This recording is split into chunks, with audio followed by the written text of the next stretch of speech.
The flight attendant call bell rang for the third time. The entire first-class cabin fell into a tense silence. Eleanor Langford folded her arms, her sharp gaze fixed on the head flight attendant, Sarah Jacobs. "I do not feel safe sitting next to this man." She emphasized each word, her tone laden with implication. Marcus Stokes slowly raised his head. He did not smile, nor did he retort, but merely reached into his coat pocket. A small movement, yet it froze the cabin atmosphere. A leather case snapped open, reflecting the overhead lights, a gleaming FBI badge. The silence stretched, suffocating. Eleanor's eyes widened, her lips quivering. A passenger let out a soft whistle, another chuckled quietly. A phone was raised, capturing the moment. Before we delve into this story, let us know where you're watching from. Share your city or country name in the comments. And don't forget to subscribe to the channel. Tomorrow, we will bring you another inspiring story, crafted just for you. Marcus tilted his head, his voice deep but sharp. "Would you like to file a formal complaint?" She thought a few well-chosen words could have a black man removed from the first-class cabin, until he calmly produced an FBI badge from his jacket pocket. Eleanor Langford strode through Dallas-Fort Worth International Airport, her designer suitcase gliding effortlessly behind her. She had flown this route countless times, Dallas to Washington, D.C., with first class being the only option. Everything about the flight was familiar: the priority boarding, the complimentary champagne, the hushed conversations among professionals. She expected comfort and exclusivity. Upon reaching her row, she found a black man in a sharp navy suit already seated in the adjacent seat. Her steps faltered. He appeared calm and confident, laptop open, eyes scanning the screen as if reviewing something of importance. Eleanor's lips tightened. She placed her designer handbag down with a touch too much force and sat, her displeasure barely concealed. First class was not supposed to be like this. The man next to her, Marcus Stokes, barely acknowledged her. He remained focused on typing, immersed in his work. The glow from his laptop reflected off his dark skin, accentuating the sharp angles of his face. He possessed the quiet assurance of someone who belonged. Eleanor, however, was not convinced. She took a deep breath through her nose, shifting in her seat. Her purse brushed against his armrest, no reaction. She sat up straighter, glancing around as if expecting a flight attendant to recognize this error. Then she took a further step. She leaned slightly toward him, just enough to make her presence known. "Excuse me," she said, her tone carefully polite. "Are you sure you're in the right seat?" Marcus didn't even look up. "Yes." That was all. No explanation, no embellishment. Eleanor cleared her throat, glancing around again. This time, she caught the eye of a flight attendant, Sarah Jacobs, a young woman in her early 30s assisting passengers a few rows ahead. Eleanor subtly raised her hand, beckoning Sarah over. Marcus sighed, barely audible but distinct. Sarah approached with her usual professional smile. "Is everything all right, ma'am?" Eleanor tried to chuckle, shaking her head as if she found the situation amusing. "I think there's been a slight mistake. I believe this gentleman is in the wrong seat." Sarah glanced at Marcus, who finally stopped typing and looked up. His expression was unreadable, but there was something in his eyes. Not surprise, not confusion, but something else. Sarah retrieved the passenger manifest from her tablet, quickly scanning the seat assignments. "Actually, Mr. Stokes is in the correct seat," she said politely. "Your ticket is 2A, and his is 2B. Eleanor blinked, her fingers tightening on the armrest. "That's odd," she said, managing a strained laugh. "Are you sure?" I just assumed." Sarah smiled, having already discerned what was happening. "I'm certain, ma'am. Everything is correct." Eleanor's face twitched. Her carefully controlled expression wavered for a fraction of a second before she smoothed it into a tight-lipped smile. "Oh," she breathed. "I suppose mistakes can happen." She turned to the window, but she wasn't done, not by a long shot. Meanwhile, Marcus had returned to his work. Sarah hesitated for a moment, sensing the tension, then gave Marcus a quick nod before walking away. But Eleanor was seething. Her fingers drummed incessantly on her knee, her breath shallow, her eyes darting between the cabin crew and Marcus. He offered no reaction, no explanation, no reassurance. He wasn't playing the little game she expected him to play. This made her even more incensed. She wasn't the type of woman to let things slide. Eleanor sat ramrod straight, arms crossed, her mind racing. This wasn't right. She had flown first class for decades, and never, not once, had she been subjected to such a situation. The man next to her hadn't done anything wrong, but that was beside the point. He didn't belong here. Her breaths grew more rapid, her discomfort simmering just beneath the surface.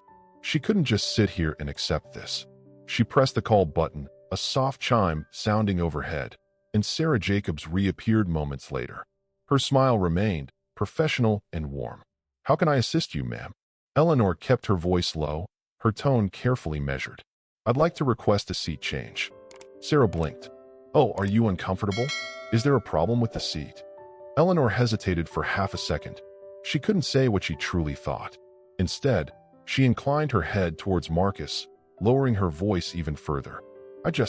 I'm not comfortable sitting here," she said, her words slow, deliberate. Sarah's smile faltered. "I'm sorry to hear that, ma'am.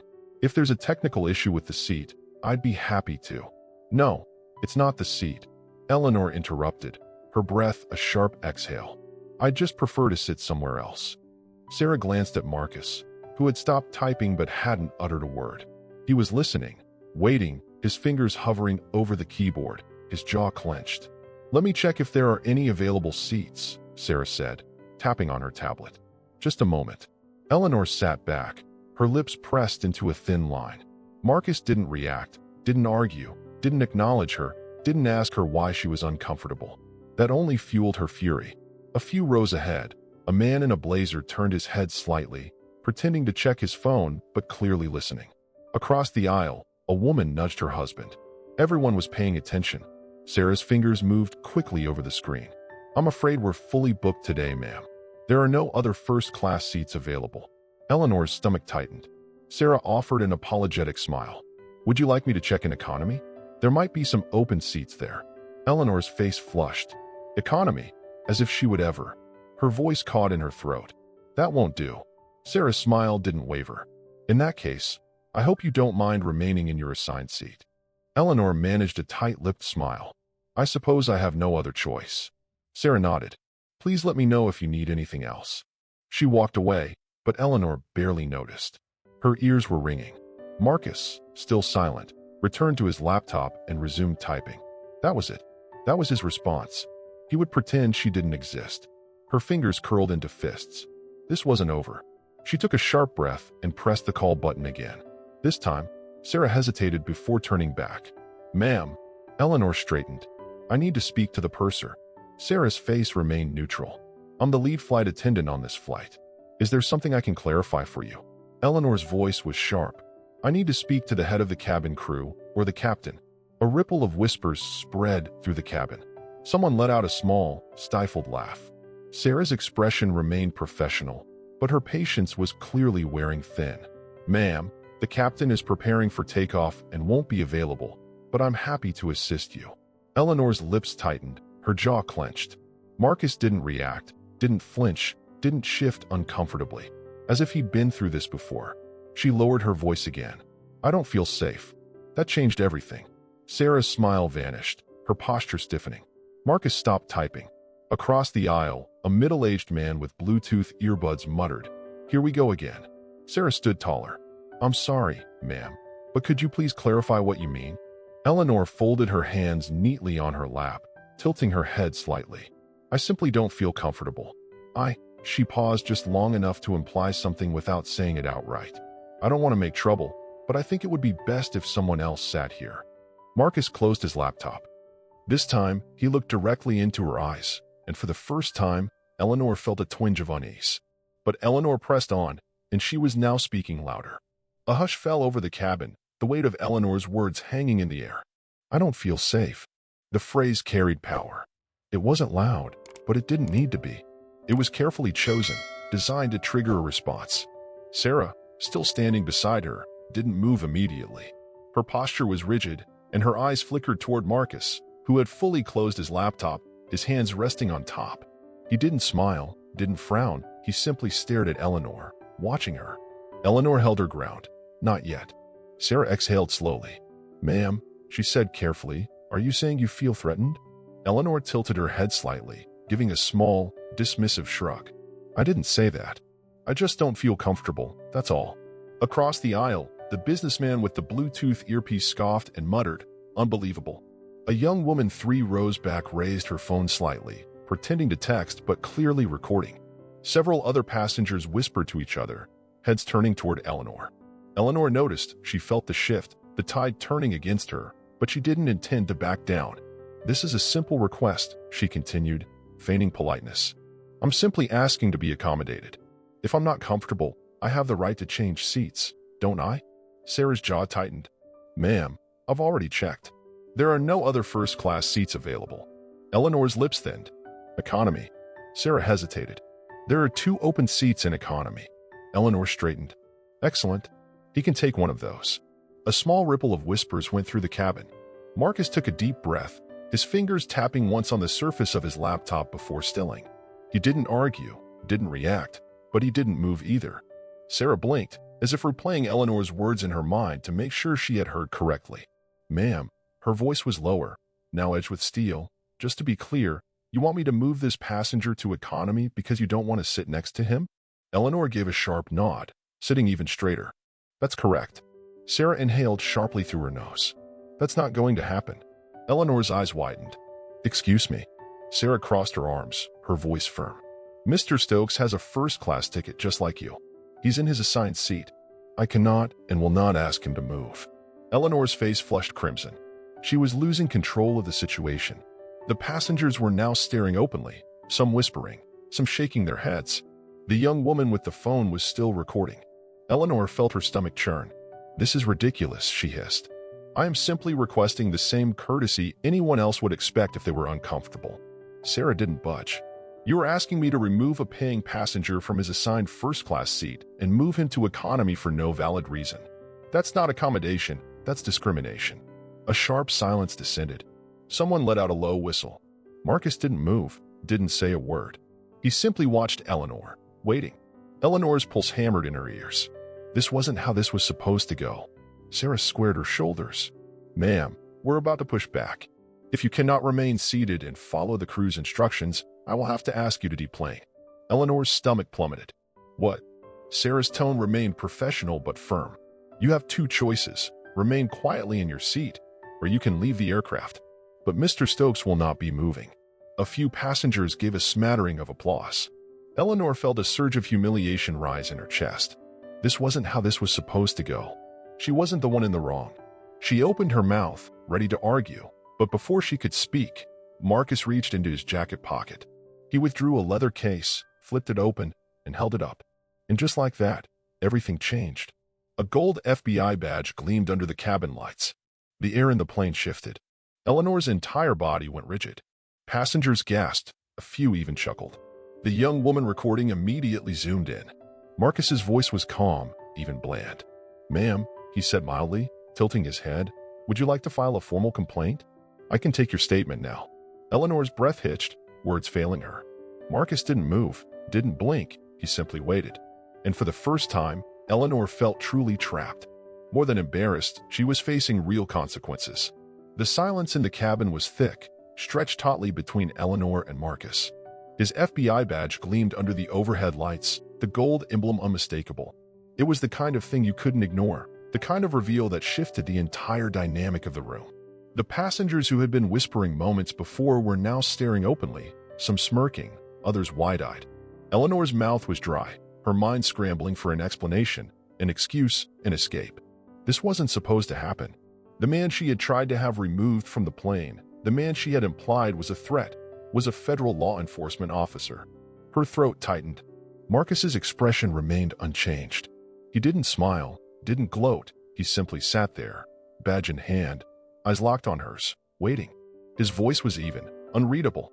"Would you like to file a formal complaint, ma'am?" The words hung in the air like a loaded gun. Eleanor's body was frozen, heat creeping up her neck. She tried to speak, but all that came out was a weak, choked, I. Marcus tilted his head slightly. "You said you felt uncomfortable," he continued, his tone polite but sharp. "That's a serious accusation on a federal flight. If you believe I've done something inappropriate, I'd be happy to take your statement." Eleanor's stomach dropped. She felt it happening, the shift. Minutes ago, She had been in control of the narrative. She had expected sympathy, expected someone, anyone, to side with her. But now, she was the one under scrutiny.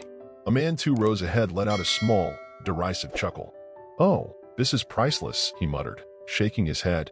The young woman recording zoomed in on Eleanor's face. Sarah, the flight attendant, stood nearby, arms crossed, her face carefully neutral. But there was something in her eyes, a silent understanding, a quiet anticipation. She was waiting. They were all waiting. Eleanor's breaths were short and shallow. She couldn't admit she had lied, couldn't say she had made it all up just to get him moved. But if she pressed on, if she continued her accusations, she would be accusing a federal agent of endangering a flight, and that would come with consequences. Her hands trembled in her lap. Marcus didn't look away. Finally, after what seemed like an eternity, Eleanor shook her head, a small, barely perceptible movement. "No," she rasped, "no complaint." Marcus nodded once, as if he had expected nothing less. Slowly, he closed the badge case, slipped it back into his jacket, and reopened his laptop. Just like that, it was over, at least for him. For Eleanor, the nightmare was just beginning. A few passengers whispered their approval. A couple even gave a light clap. The businessman across the aisle smirked and returned to his newspaper. The young woman with the phone had started typing. Eleanor felt her heart pounding. She wanted to sink into her seat, disappear, rewind the last 10 minutes. But there was no erasing this. She had embarrassed herself in public. She had been exposed, and worse, people had seen, had recorded. Her eyes darted around the cabin, searching for an ally, someone who might offer a sympathetic glance. Nothing. Not even Sarah, the one person who had been patient with her, had any warmth left in her expression. Eleanor swallowed hard. She wanted to argue, to say something to regain control, but deep down, she knew there was nothing left to say. The flight hadn't even taken off, and yet she had already lost. But Eleanor wasn't just embarrassed, she was facing real consequences. Eleanor sat stiffly in her seat, staring straight ahead, breath shallow, face burning. This wasn't just embarrassment, this was humiliation. Marcus had moved on, his laptop open, his fingers tapping calmly on the keyboard, as if she didn't exist. The rest of the cabin, however, they wouldn't forget. Across the aisle, the man with the Bluetooth earbuds was smirking to himself. The woman filming had stopped typing, but her phone remained raised, as if waiting for Eleanor's reaction. Even the flight attendants, who were supposed to be neutral, now had a different air about them. Sarah, the lead flight attendant, stood nearby, watching. Eleanor felt it all, the weight of the stares, the unspoken judgment in the air. She had miscalculated gravely. This wasn't just a minor misunderstanding she could smooth over with a strained smile and a dismissive wave. She had tried to have an FBI agent removed from his seat, on camera. The consequences were settling in, heavy in her chest. Her mouth was dry. Sarah finally approached, her tone still polite but devoid of any warmth. "Ma'am," she said, keeping her voice low, "I need to confirm that you are okay to remain on this flight without causing any further disruptions." Eleanor stiffened. A few passengers glanced over, pretending not to eavesdrop, but listening intently. She wanted to snap, to ask why she was the one being treated like she was the problem when all she had done was express discomfort. But Marcus's badge had changed everything. She was trapped. The power she thought she had was gone. She managed to press her lips into what she hoped was a calm expression. "I'm fine." Sarah's eyes lingered. Then she gave a slow nod. "I'll take your word for it." Then she turned and walked away. Eleanor let out a shaky breath, her hands clenching in her lap. It was over, or so she thought. A sharp chime cut through the silence. She looked up just as the young woman with the phone smirked at her screen and tapped twice. Eleanor's stomach clenched. She knew that look. She had seen it on her grandchildren's faces when they shared something online, something that spread quickly. Her fingers tightened on the armrests. She turned slightly, her heart pounding, and glanced at the woman's screen. The video had been uploaded. The caption was simple. "Racist woman tries to get black man kicked out of first class, then finds out he's FBI." Eleanor's hands went cold. The flight hadn't even taken off, and yet she had already lost. And if it was online, that meant there was no stopping what came next. She turned her head, trying to steady her breathing, trying to convince herself that maybe it wouldn't be so bad, maybe no one would care, maybe it wouldn't spread. Eleanor's phone buzzed in her purse, once, twice, a third time. Eleanor's chest tightened. She didn't want to look, didn't want to know, but her hand moved automatically, fumbling in her bag, fingers closing around the device. She pulled out her phone, her stomach clenching. Text messages from acquaintances, from family, from people she hadn't heard from in months. Each message was a variation of the same question. Eleanor, is this you? Just saw a video. Tell me this isn't real. Oh my God, what did you do? Her heart pounded in her ears. With trembling hands, she swiped open her browser and typed in Twitter. Within a second, her name was trending. The video had been uploaded less than 5 minutes ago, but it already had over 20,000 views. And the comments, they were pouring in. Eleanor's vision blurred as she read the first few. Karma's AB*TCH. Did she really think she could get away with this? Hope she enjoys the internet roasting she's about to get. Eleanor's breath caught in her throat. Her world wasn't just crumbling, it was on fire, and for the first time, Eleanor realized there was no turning back. But what happened after the plane landed far exceeded Eleanor's worst fears. Eleanor gripped her phone so tightly her knuckles turned white. The noise of the cabin faded into the background, drowned out by the pounding of her own heart. She could barely breathe. The video was still spreading, the view count climbing with each refresh. 30,000 views, 42,000, 61,000. It wasn't slowing down. She blinked rapidly, her mind racing for an escape, a way to stop this before it was too late, but it was already too late. She scrolled down, reading more comments. Imagine this level of entitlement. LMAO, did she really think she would get away with it? The FBI part is making my entire day. Instant karma. Expose her name. We need to know who she is. Her chest tightened. She glanced around the cabin as if searching for a way to rewind time, but no one was looking at her anymore. They didn't need to. They had already seen enough. She shifted in her seat, her entire body stiff. Marcus, still beside her, didn't move, his fingers tapping lightly on his laptop keyboard.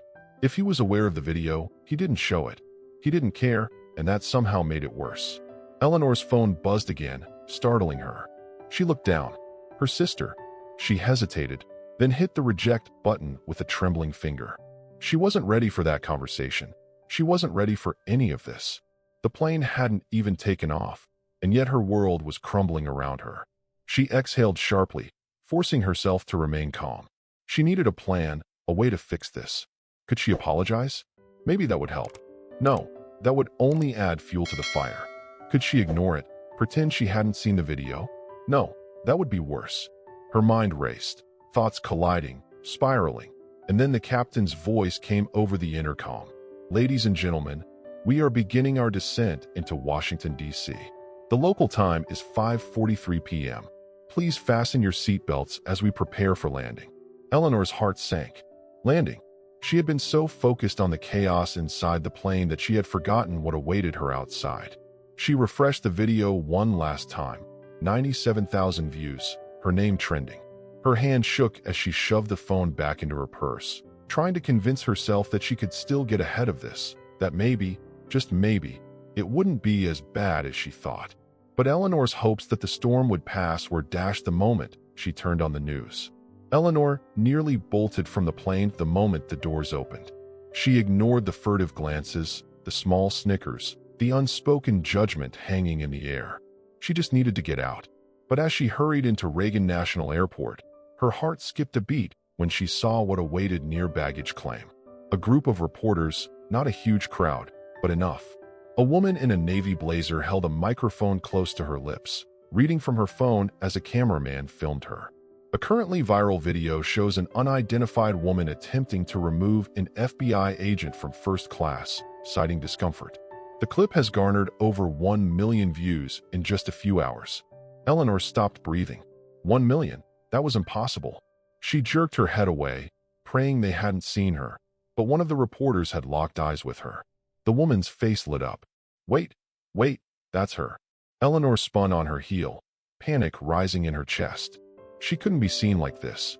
She moved quickly, her heels clicking loudly on the tiled floor. She needed to get out of here now, but her phone buzzed relentlessly in her purse, text messages, missed calls, notifications. She couldn't outrun it. She pushed through a group of travelers, her breath short, her palms clammy. She almost made it to the curb before her name was shouted behind her. Ms. Langford, any comment on the video? She winced. She hadn't even realized her name had been revealed. A taxi slowed to a stop near the curb, and she nearly threw herself into the back seat. Go, she snapped at the driver, now. He raised an eyebrow but pulled away from the curb without a word. Eleanor pressed her hands to her temples, her eyes squeezed shut. 1 million views. Her stomach churned.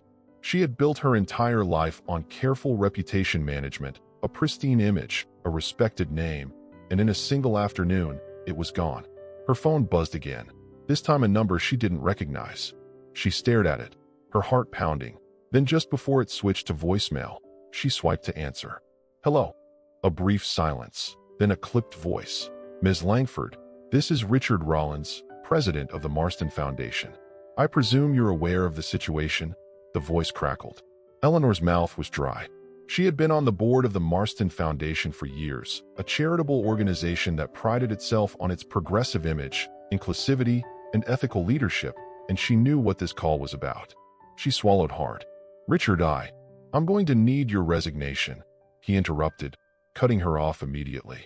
Eleanor stared straight ahead. It wasn't a request, it was an order. Her pulse hammered in her ears. But this is being misconstrued. The board disagrees. His voice was flat, final. We'll be releasing a public statement tomorrow morning. We expect your resignation before then. A sharp beep. He had hung up. Eleanor slowly lowered the phone. Her career was over, her reputation gone, and worst of all, no one cared about her explanation.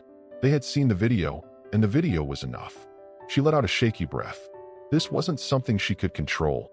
This was something she had done to herself, and now she had to live with it. Meanwhile, Marcus Stokes wasn't even thinking about her anymore. He was probably in a meeting by now, completely unbothered, his life unaffected, because to him, this was just another Tuesday. This story shows us the power of integrity and how justice always finds its voice. If you were in Marcus's situation, how would you have reacted? Have you ever witnessed or experienced a moment where the truth needed to be spoken? Share your thoughts in the comments. Your story might inspire and change many people's perceptions. If you found this story thought-provoking, please don't hesitate to share it with your friends and family to spread the message of respect and fairness. Thank you for watching and supporting. Let's work together to build a world where everyone is treated with equality and kindness. We always have meaningful stories for you. Don't forget to subscribe to the channel and turn on notifications so you don't miss the latest content. Have a wonderful and energetic day. Thank you for supporting the channel. Please like, share, and subscribe for the latest updates. The stories are compiled from various sources and do not represent any individuals or organizations. They are shared for the purpose of promoting human values in life and have been rewritten with the support of AI. If there are any errors, please overlook them with understanding. Wishing you all the best in life.